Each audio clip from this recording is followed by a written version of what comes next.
नमस्कार दोस्तों, स्वागत है आपका मेरे चैनल सनातनी हिंदू व्रत कथा में।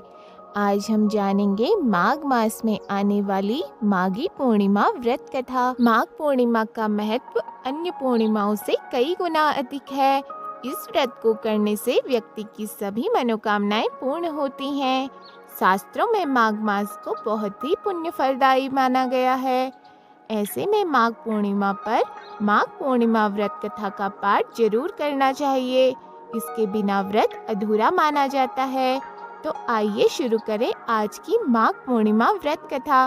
एक नगर में धनेश्वर नाम का एक ब्राह्मण रहता था। उसकी पत्नी का नाम रूपवती था, जो कि बहुत ही पतिव्रता व सर्वगुण संपन्न थी, लेकिन उन्हें कोई भी संतान नहीं थी। इससे वे दोनों बहुत चिंतित रहते थे। एक बार उस नगर में एक महात्मा आए।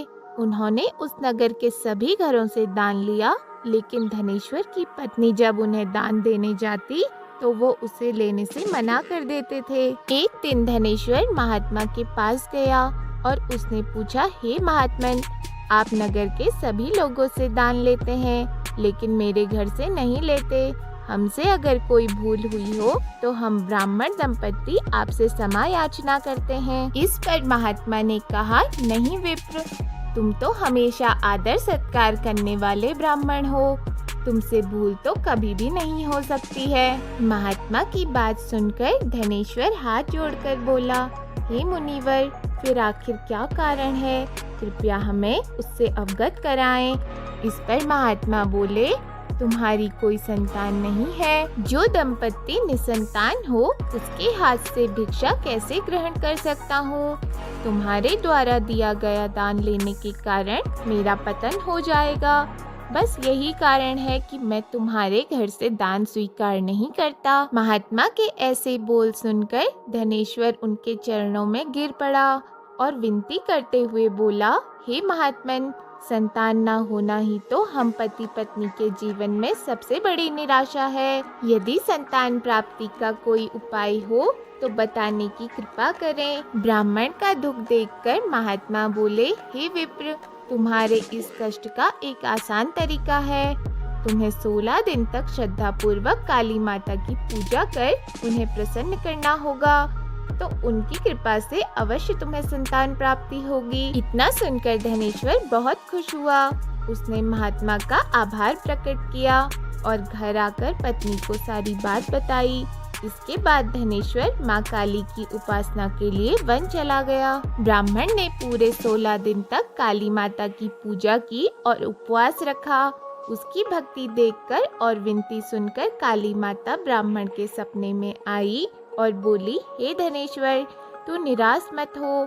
मैं तुझे संतान के रूप में संतान की प्राप्ति का वरदान देती हूँ, लेकिन 16 साल की अल्पायु में ही उसकी मृत्यु हो जाएगी। काली माता ने कहा, यदि तुम पति पत्नी विधि पूर्वक 32 पूर्णिमा का व्रत करोगे तो तुम्हारी संतान दीर्घायु हो जाएगी। प्रातःकाल जब तुम उठोगे तो तुम्हें यहाँ आम का एक वृक्ष दिखाई देगा। उस पेड़ से एक फल तोड़ना और ले जाकर अपनी पत्नी को खिला देना। शिवजी की कृपा से तुम्हारी पत्नी गर्भवती हो जाएगी। इतना कहकर माता अंतर्ध्यान हो गई। प्रातःकाल जब धनेश्वर उठा तो उसे आम का वृक्ष दिखा, जिस पर बहुत ही सुंदर फल लगे थे। वे काली माँ के कहे अनुसार फल तोड़ने के लिए वृक्ष पर चढ़ने लगा। उसने कई बार प्रयास किया, लेकिन फिर भी फल तोड़ने में असफल रहा। तभी उसने गणेश भगवान का ध्यान किया और गणपति की कृपा से इस बार वो वृक्ष पर चढ़ गया और उसने फल तोड़ लिया। धनेश्वर ने अपनी पत्नी को वो फल दिया, जिसे खाकर वो कुछ समय बाद गर्भवती हो गई। दंपत्ति काली माँ के निर्देश के अनुसार हर पूर्णिमा पर दीप जलाते रहे। कुछ दिन बाद भगवान शिव की कृपा हुई और ब्राह्मण की पत्नी ने एक सुंदर बेटे को जन्म दिया, जिसका नाम उन्होंने देवीदास रखा। जब पुत्र 16 वर्ष का होने को हुआ तो माता पिता को चिंता होने लगी कि इस वर्ष उसकी मृत्यु न हो जाए। इस पर उन्होंने देवीदास के मामा को बुलाया और कहा, तुम देवीदास को विद्या अध्ययन के लिए काशी ले जाओ और 1 वर्ष बाद वापस आना। दंपति पूरी आस्था के साथ पूर्णमासी का व्रत कर पुत्र के दीर्घायु होने की कामना करते रहे। काशी प्रस्थान के दौरान मामा भांजे एक गांव से गुजर रहे थे। वहां एक कन्या का विवाह हो रहा था। विवाह होने से पूर्व ही उसका वर अंधा हो गया। तभी वर के पिता ने देवीदास को देखा और मामा से कहा, तुम अपना भांजा कुछ समय के लिए हमारे पास दे दो। विवाह संपन्न हो जाए उसके बाद ले जाना। ये सुनकर मामा ने कहा, यदि मेरा भांजा ये विवाह करेगा तो कन्यादान में मिले धन आदि पर हमारा अधिकार होगा। वर के पिता ने मामा की बात स्वीकार कर ली और देवीदास के साथ कन्या का विवाह संपन्न करा दिया। इसके बाद देवीदास पत्नी के साथ भोजन करने बैठा, लेकिन उसने उस थाल को हाथ नहीं लगाया। ये देखकर पत्नी बोली, स्वामी आप भोजन क्यों नहीं कर रहे हैं? आपके चेहरे पर ये उदासी कैसी है? तब देवीदास ने सारी बात बताई। यह सुनकर कन्या बोली, स्वामी मैंने अग्नि को साक्षी मानकर आपके साथ फेरे लिए हैं। अब मैं आपके अलावा किसी और को अपना पति स्वीकार नहीं करूंगी। पत्नी की ऐसी बात सुनकर देवीदास ने कहा, ऐसा मत कहो, मैं अल्पायु हूँ। कुछ ही दिन में 16 वर्ष की आयु होते ही मेरी मृत्यु हो जाएगी। इस पर उसकी पत्नी ने कहा, स्वामी जी मेरे भाग्य में जो लिखा होगा वो मुझे स्वीकार है। देवीदास ने उसे समझाने की बहुत कोशिश करी, लेकिन जब वो नहीं मानी तो देवीदास ने उसे एक अंगूठी दी और कहा, मैं काशी जा रहा हूँ, लेकिन तुम मेरा हाल जानने के लिए एक पुष्प वाटिका तैयार करो। उसमें अलग अलग प्रकार के पुष्प लगाओ और उन्हें जल से सींचती रहो।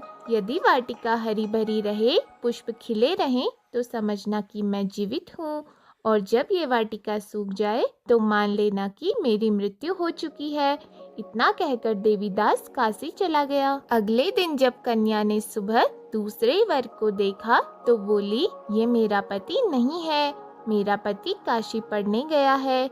यदि इसके साथ मेरा विवाह हुआ है तो बताओ कि रात्रि में मेरे और इसके बीच क्या बातें हुई थी और इसने मुझे क्या दिया था।